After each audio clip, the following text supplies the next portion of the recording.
Yeah, I thought our guys played with great effort. I thought we came out and had a really pretty good first half, and I thought that Texas A&M, I thought the quarterback Mond and the receivers made some terrific plays in the game. Disappointed in just eye discipline and leveraging certain coverages. Thought as the game wore on, we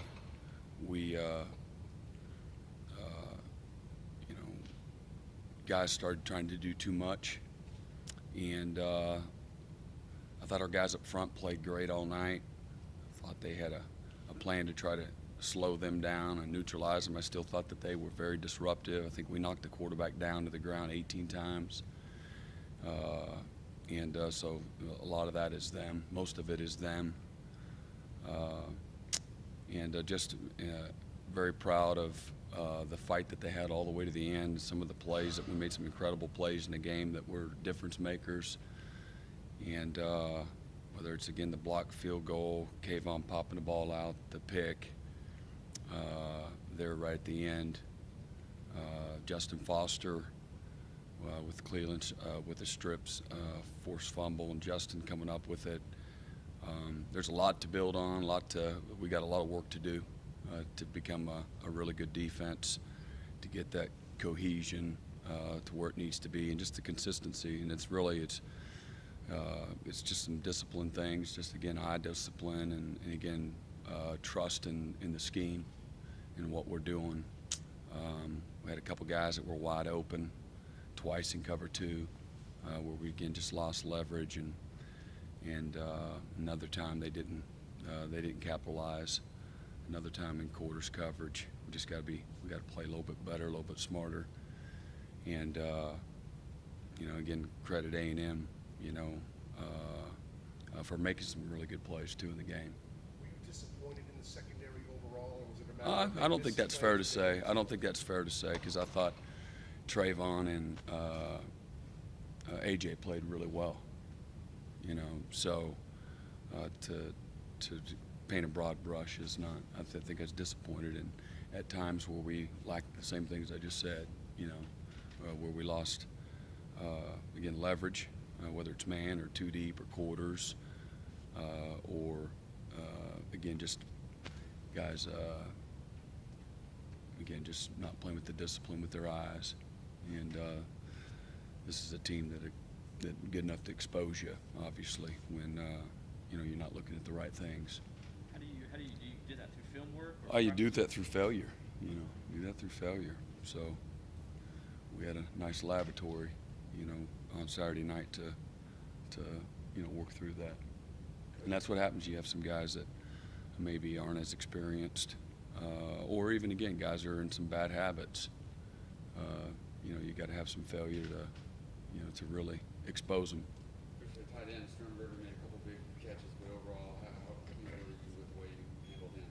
I don't really look at just one guy. You talk about run game, you talk about pass game, you talk about overall performance. And we turned them loose. They had a nice little new scheme, and where they worked them across in a kind of an empty, tight set. So that's on me. And overall, whatever. It's good enough to win. Kayvon Wallace seems to be a guy that seems to be showing up a lot in the Tennessee State game last year, and big plays. Saturday was a great example. Yeah. He was involved in a lot of plays that were bang bang. His effort level and his where he's come from since he's gotten here. Talk about a little bit about that. Yeah, Kayvon again made a couple of great plays in the game. Was in good position, has good instincts. He's a good football player, smart, and he has a chance to become an excellent football player if he continues to improve and plays, with the consistency and the discipline, the fundamentals that it takes to be a great player. A good player, you got to have all those things, let alone a great player. So he's got a lot of natural ability and ball skills, and again, a good feel for the game. And again, made some great plays with extra effort, and again, making plays on the ball. Kayvon was just telling us a couple minutes ago that he is looking forward to the challenge of other teams now trying to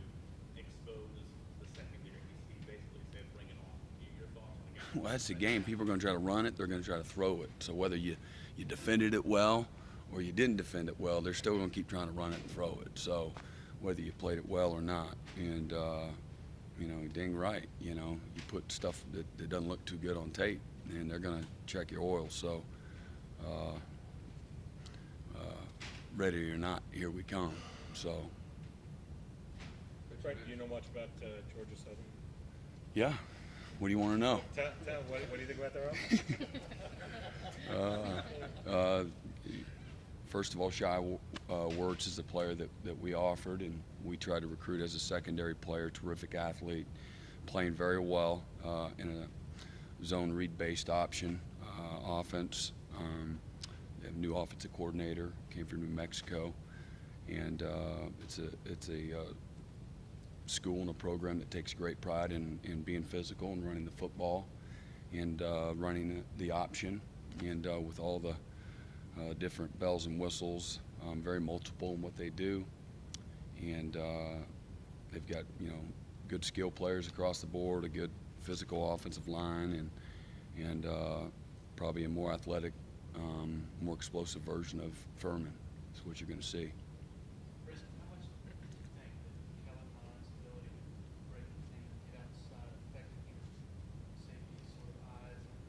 That happens, yeah. I mean, you know, a guy that can extend plays, and it's hard to cover guys for a long time. So if you're continually having that as an issue, you know, that can really stress you in coverage. And so this is obviously a great test for us that way. And but yeah, Kellen did a great job extending some plays and buying some time, and then making some really good plays. You know, at times we're in really good position coverage-wise, and they made the play and we didn't, unfortunately. And you know, we lost a guy in coverage a time or two, and he found him. And I think we had the 9-yard touchdown we lost leverage on. He bought time, and then we had another time early in the game. They maybe dumped it underneath, picked up 12, 13 yards. That happened a couple times where we lost leverage and coverage.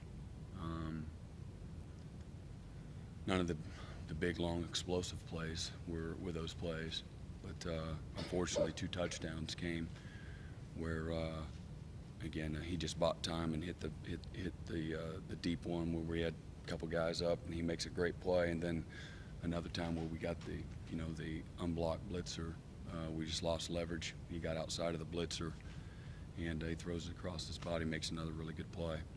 A couple of big plays overall. You just mentioned one of them, or I guess somebody did earlier, about Justin Foster. Mhm. What has he kind of done to gain your trust to have you put him out there in these big games? Just practices consistently. He's playing faster, playing physical, just a trustworthy guy, knowing what to do. And he's gotten out there and he's been productive. You know, he's let the defense work for him and played within the system, but plays with aggressiveness and know-how, and you know, as I think you're just kind of seeing a little bit of a snapshot of what, you know, he's capable of. With going back to Shaw Wirtz, what did you see from him as an athlete during the Instincts, you know, he's a high school quarterback, could really run, and just, you know, the ball in his hands, his decision making, instincts, his length, you know, speed, toughness. the recruiting process, though, seeing him as an athlete that you thought he could kind of translate over to be successful here on defense? What did we see? Yes, sir. Just what kind of All I thought you those were talking about things. him as a quarterback. I'm sorry. With the same thing. Yeah. That's what you want as a. I like guys like that as a linebacker. You know, I've recruited high school quarterbacks that never played linebacker to offer him as a G.J. Kinney that's maybe still playing in the NFL, offered him as a linebacker. Offense didn't want him, but I did. You know, just, you know, leadership, toughness, instincts, decision making, the ability to run, be physical. You know, there's a lot of things that you can't coach in some of those guys that play quarterback. Their will to win, their competitiveness, I think really shows whether they have it or not. And just all those intangibles, plus again instincts, athletic ability. Again, he's got good size, you know. So Going back to defense, how did you feel like when things maybe weren't going the defense's way Saturday, that composure-wise, still staying locked in, that kind of stuff? How did you think? I thought they got into rhythm, and we didn't play complimentary football that back end of the third quarter and through the fourth quarter. We weren't able to get into a rhythm, and offense wasn't able to stay out there, and I thought we were on our heels, but our guys kept fighting, and again, and then we punt it, and then they have a short field, and they go right down the field, and you always talk about just one play, you make one play, and obviously our guys did.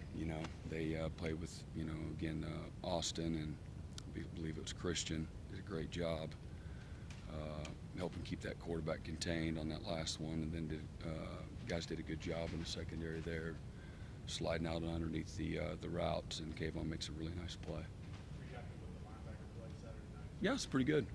It's pretty good. There's plenty of things. Every position, there's go down the checklist. We got a lot of work to do to keep getting better, and I got to correct some mistakes. But I thought our inside linebackers, I thought Isaiah did some really good things, but he's got there's some things that have to take place for him to continue to just that maturation process at that position, and you really can only gain that through experience and again some failure. So he made some terrific plays in the game, and he'll as he